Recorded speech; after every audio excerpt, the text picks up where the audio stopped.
Hey everyone, and welcome to Brain Break. My name is Kelsey, and I'm a graduate assistant here at the Counseling Center.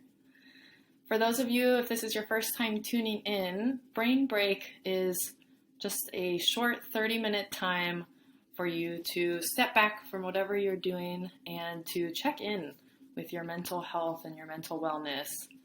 And at the same time, hopefully learn some new tools for how to stay mentally healthy, especially during this isolated time that we find ourselves in.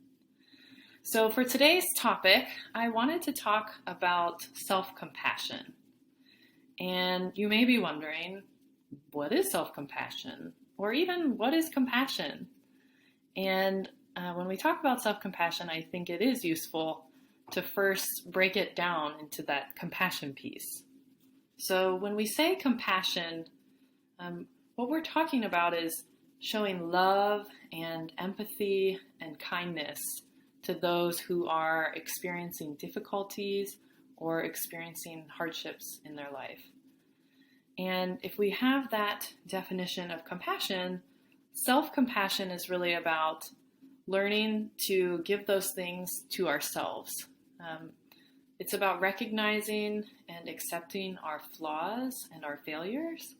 And at the end of the day, it's really about treating ourselves as we would a really good friend of ours when times get hard. So thinking about, if you have a friend or a close family member, someone who's close to you, and they're going through a hard time, what are the ways that you would treat them? What kind of things would you say to them to help them get through that hard time? And essentially taking that and just doing it for yourself when times are hard for you. Dr. Kristen Neff, who is a leading expert in self-compassion research, explains that there are three main elements to self-compassion. So I wanted to help break them down for you. And if you find yourself wanting more information about self-compassion after this, she has an amazing website. It's self-compassion.org, and there's a ton of resources and information there. So if you want more after this, feel free to go there as well. But back to the three main components of self-compassion. The first one is, she describes as self-kindness versus self-judgment. So really, it's about being kind and gentle to ourselves rather than harshly criticizing ourselves. So an example I came up with was not getting your work done on time. I know that a lot of us right now are struggling to kind of have the same kind of productivity we had before COVID, and it's easy to hold ourselves to those same standards. And it's easy to judge ourselves for not doing the same amount of work or having the same energy to do work. And so rather than judging ourselves for that or being really critical or harsh to ourselves for that, instead choosing to be kind to ourselves and understanding with ourselves, and recognizing that this is a hard time and I am doing my best. So that first piece is self-kindness. The second piece is common humanity versus isolation. So this second piece is really about recognizing that suffering and making mistakes and having personal failures are all normal parts of everyone's life, and we're all in it together. We are not alone. So I really love this point because I think it's especially relevant in the midst of this global crisis. This really is a time where literally almost everyone on the planet is kind of going through this experience or similar experience that we're going through. So recognizing that it's not just me. It's not just me having a hard time. We're all having a hard time. This is hard for everyone. So taking some of the ego out. And then the third piece is mindfulness versus over-identification. So we talked about mindfulness last week a little bit, but this is really about observing our negative emotions and feelings and thoughts non-judgmentally. And not over-focusing on them either, and not trying to push them down. So when we talk about mindfulness with this, we are going to have negative thoughts, emotions, feelings come up. And one of the most important things we can do with those is to see that they're happening, to not latch on to them, to not let them define us, but to just recognize that they're happening and let them pass. So self-compassion is really intimately connected with this idea of mindfulness as well. Just kind of recognizing that it's happening and letting that be part of your experience, but not letting it define your experience. So again, those three components are going to be self-kindness, common humanity, and mindfulness. That's what Dr. Kristen Neff says are those three parts. And when we talk about self-compassion, I always think it's really important to bring up this kind of culture of criticism that I think a lot of us have grown up with, where, we've been led to believe that being tough on ourselves and being hard on ourselves, especially when we make mistakes or when we feel like we fail, that these things will help us get better next time or to succeed in the long term. But research actually shows that mentally beating yourself up and being really hard on yourself could impede your performance, could make it harder to do something the next time. And on the other hand, developing a sense of self-compassion can help in a lot of areas in your life. And there are a ton of psychological, social, and physical health benefits that are associated with self-compassion. So for example, self-compassion has been linked to increased motivation, increased happiness, resilience to adversity, increased self-worth, as well as decreased psychological stress. So those are just some of the benefits that come along with self-compassion. And since we're all students, I thought it was also important to touch on how self-compassion can help us as students. And research shows that students who have higher levels of self-compassion have lower avoidance of classroom participation, and they report a higher tendency to ask questions, to seek help, and to speak with their instructors outside of the classroom. And those are all really useful tools, especially right now as, we're kind of forced into that position anyway. So those are just some of the benefits that research has shown self-compassion can have in your life. So moving on, thinking about self-compassion and COVID, why is self-compassion so important right now? And we already talked about, a bunch of the proven benefits of self-compassion, but I also wanted to highlight a few more that are specific to interacting with COVID. So there's the fact that self-compassion helps boost your immune system, which is automatically a good thing given what's going on in the world around us. And it reduces anxiety, and it helps us keep our hearts open to others at a time when, again, we are facing a truly global crisis. Excuse me. So it's that common humanity piece that self-compassion helps us practice as well. And when we think about what's going on and where we're at, this is a time when things are hard. Stress and anxiety are just naturally higher for just about all of us as we shift into, living in ways that we've never lived before. And we're facing this crisis that none of us have experienced before. So our bodies and our minds are already on high alert, and they are struggling to keep up with these rapid changes that have completely changed the way that we were living our lives, right? So I think in this time, there's a lot of temptation and maybe even a lot of pressure, depending on where you're at, to beat yourself up for not being as productive as you were pre-COVID, or for not being as happy, or on and on and on, for not being this, that, or the other that you were before this crisis happened.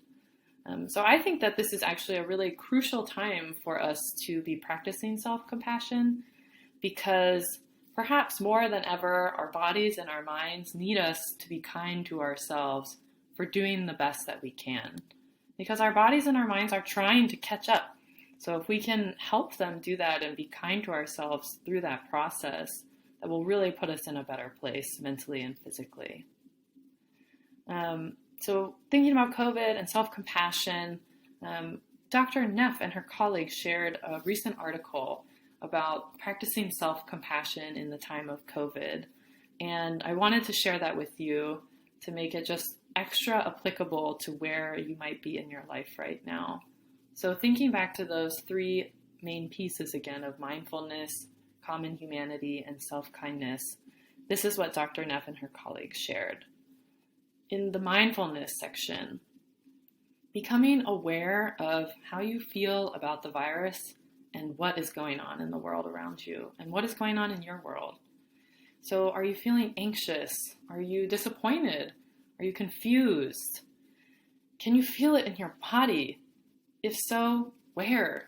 I know for me, whenever I'm feeling anxious, I feel it right here in my chest, and it makes it hard to breathe. And so I start noticing that I'm feeling stressed or anxious or anything like that when it feels hard for me to breathe. I'm like, okay, something is going on here. So tuning into how you're feeling and how your body is feeling. And then checking in with your brain too. So is your mind feeling really preoccupied with what's going on? What are the thoughts that you're having? Are you having a ton of thoughts spin in your head about COVID and how it's interacting with your life?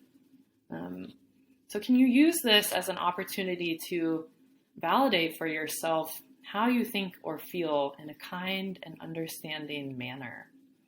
So for example, you can just say things to yourself like, yes, this is hard. This is challenging. This is difficult.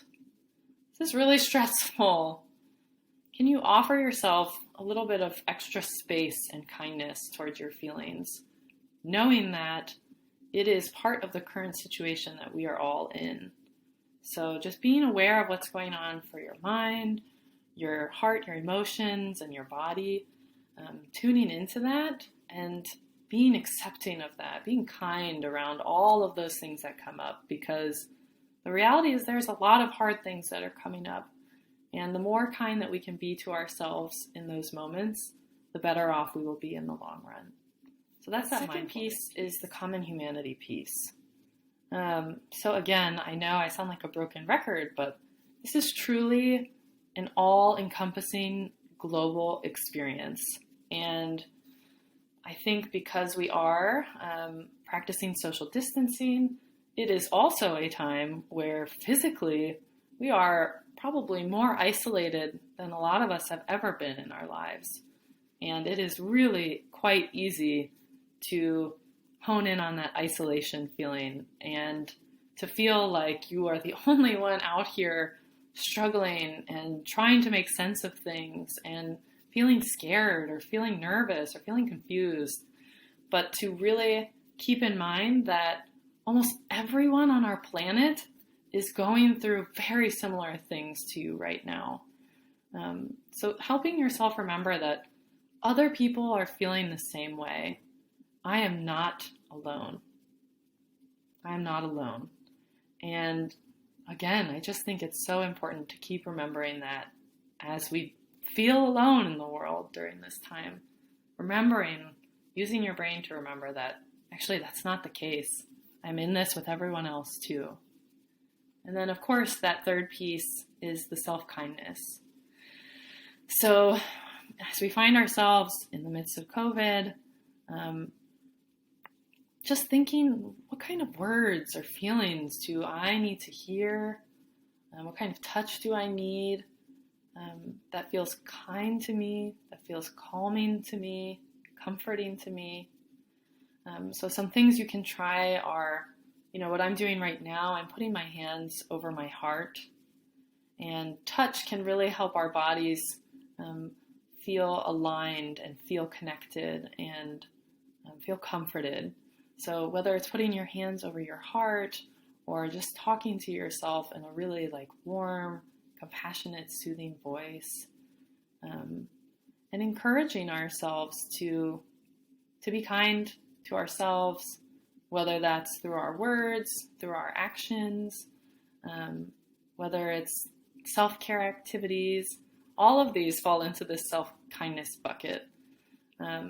So it's also, maybe having a cup of tea and really tuning into that and remembering that this is something for myself. Or maybe it's taking a warm bath, or making sure you get outside every day, or exercising. Whatever activities you have that help your body tune into the fact that I'm taking care of myself right now, and I'm being kind to myself. So really, just more than ever, this is a really important time to continue to just be kind to ourselves in every way that we can. So, I guess we already touched on a few ways to practice self-compassion, but I wanted to kind of dive further into how do we build up self-compassion in ourselves. And the good news is that self-compassion is learnable. And much like meditation, it's something that we can practice and try to incorporate regularly into our lives so that self-compassion becomes our natural response to tough situations that we might find ourselves in. So we've already gone over the first step, which is practicing and learning how to recognize, how am I responding to failure right now? Am I being mean to myself? Am I beating myself up? Am I telling myself I'm not good enough? I should have tried harder. I should have studied longer, and on and on and on. And if so, can I keep those three main pieces in mind? And can I shift my reaction to be self-compassion rather than self-criticism? So the next time you feel like you're failing, or you're just not doing what you thought you wanted to be doing, noticing what thoughts and feelings are going through your mind and body, and then seeing if you can remember these three elements of mindfulness and common humanity and self-kindness instead of that self-criticism and feeling alone and letting those negative emotions take over. So the first step is just practicing the things that we've already been talking about this whole time. It's just holding on to those. In addition to those things, I also wanted to leave you with just a few more practices that you can try incorporating into your life to help build up that self-compassion. So one of the ideas is to write yourself a compassionate letter. And the way this exercise works is to first imagine that you have a friend or someone that you love who is going through a hard time and who is struggling, and write down all of the kind, supportive, and encouraging things that you would say to that friend to help them get through that hard time, to lift them up, to tell them that it's okay, to tell them it's okay to make mistakes. And when you've written all of it out, the key, of course, is to recognize that actually this letter is for me. And I need to lift me up sometimes. And just remembering that it's oftentimes a lot easier to be nice to others and cruel to ourselves. And so I love this practice because it just helps shift everything about that on its head and say, actually, I deserve this kindness too. You can also write down your self-talk. So this is about tuning in and noticing what kinds of messages we're sending to ourselves and what kinds of things we're saying to ourselves when we're struggling. So just paying attention and writing it down. Maybe you're writing, I'm so stupid, or I can't believe that I didn't finish this on time, or whatever it might be, whatever kind of negative thing you might be telling yourself. Just writing that down and keeping track of that. Not only so that it gives you more awareness of, wow, I didn't realize how kind of mean I was being to myself or critical I was being of myself all these times, but also it's now an opportunity to say, A, would I say something like this to someone that I love? Or am I being really harsh? And B, this is an opportunity to, instead of use those self-critical messages, how can I shift those into self-compassionate messages? So again, just kind of being mindful of what you're saying to yourself and seeing if you can change that. And along with that is developing a self-compassion mantra. So just creating like an easy to remember self-compassion phrase or two to tell yourself when you're having a hard time. So for example, it could just be that this is a hard time. I am really struggling. I am doing my best. Just short, easy phrases that, again, you can go back to that negative self-talk, and instead of using those messages, incorporate your self-compassion mantra. Give yourself grace, give yourself credit that this is a hard time and we are struggling, and it's okay. We are trying our best.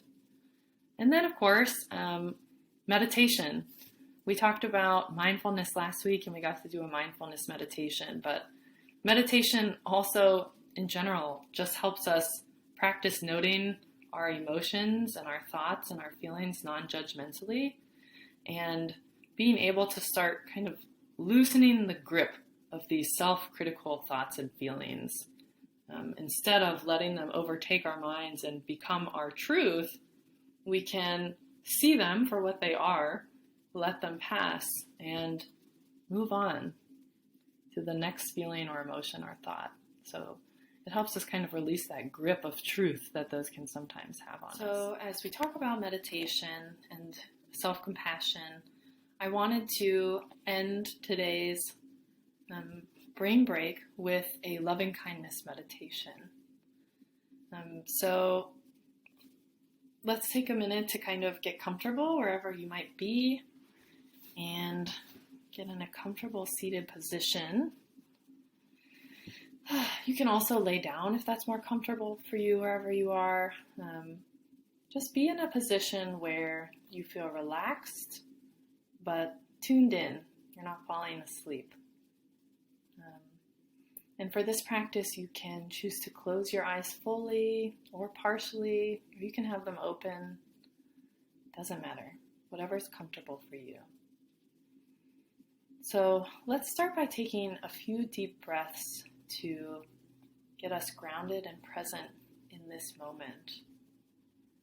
And I'll do a few with you and give you some guidance along the way as well. So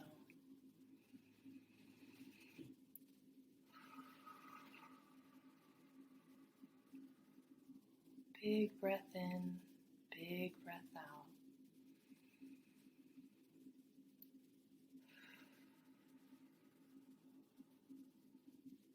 Following your breath all the way in on the inhale and all the way out on the exhale, and noticing where you feel that breath. Might be in your belly, in your chest, in your nose, in your throat. Just taking time to tune in to this natural cycle of our bodies.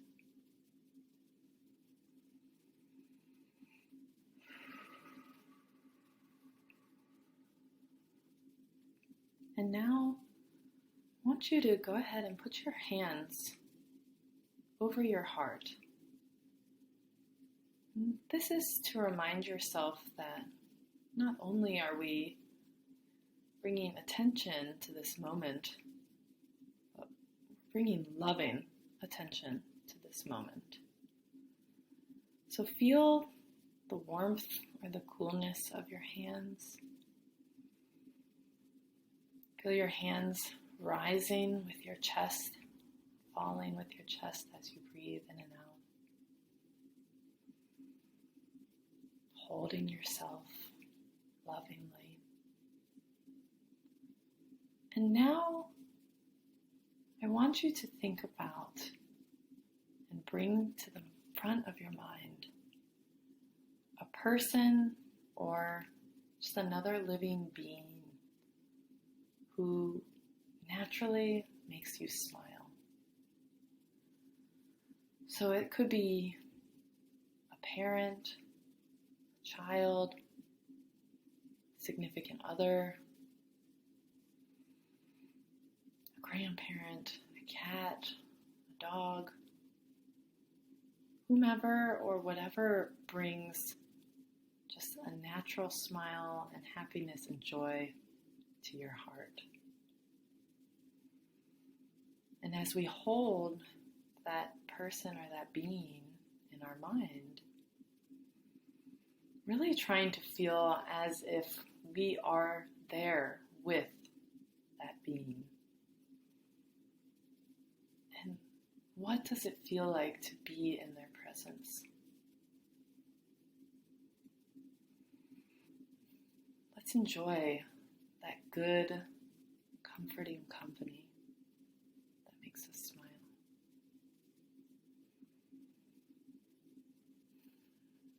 Now, as you hold that person or that being in your mind, recognize how vulnerable this loved one is. Just like you, they are subject to sickness, to aging, to death. And remembering as well that this being wishes to be happy, wishes to be free from suffering, just like you and just like every other living being. And we're going to repeat a couple lines together, softly and gently, feeling the importance of each word. So you can repeat these silently in your head or out loud as you're thinking about the other person or being. May you be safe. May you be peaceful. May you be healthy. May you live with ease. May you be safe. May you be peaceful. May you be healthy. May you live with ease.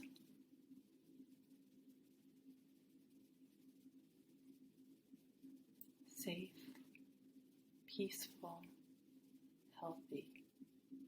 Live with ease. Practice those phrases a few more times to yourself.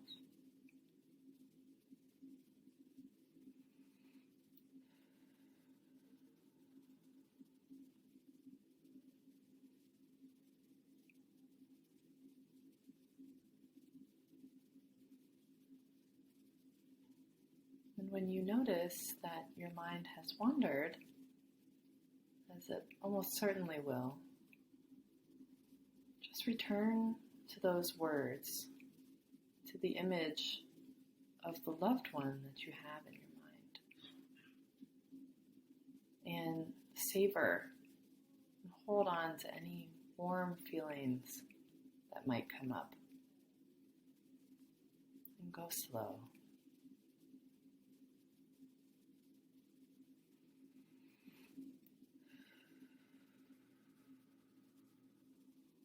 Now, we're going to add you to the circle of goodwill. So keeping your hands over your heart, feeling that warmth and that gentle pressure. Practice saying this together with me. May you and I be safe. May you and I be peaceful. May you and I be healthy. May you and I live with ease. Again, may you and I be safe. May you and I be peaceful. May you and I be healthy.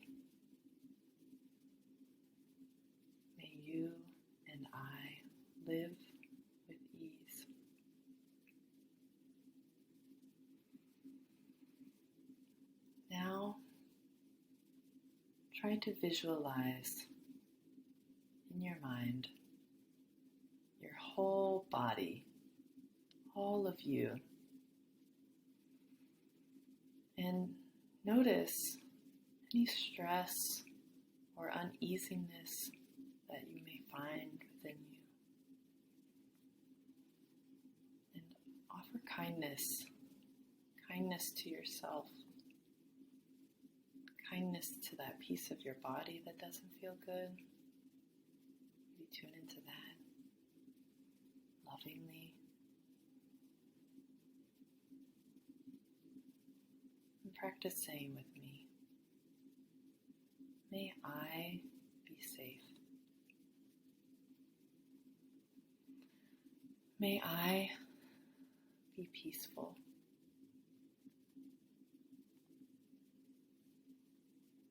May I be healthy. May I live with ease.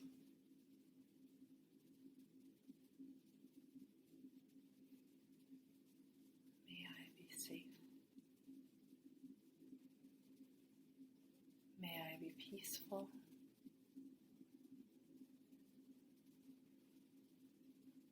May I be healthy. May I live with ease.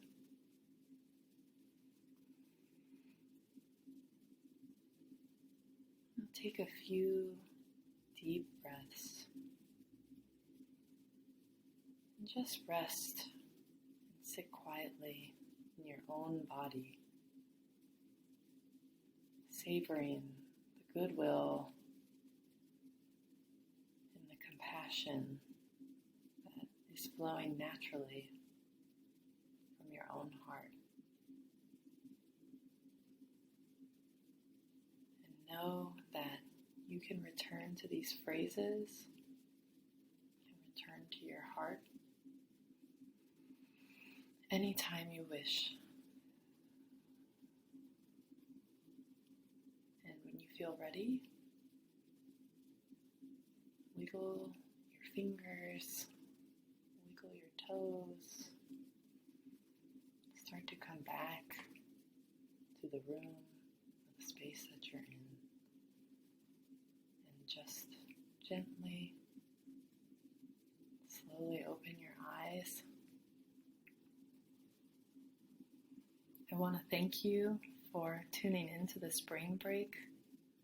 I hope that the discussion and this meditation have left you in a place of feeling really kind to yourself, really loving to yourself, soft and gentle.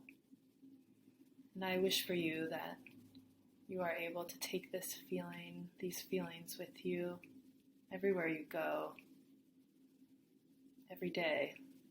And remember that you can always come back to here and to you. So be well and take good care.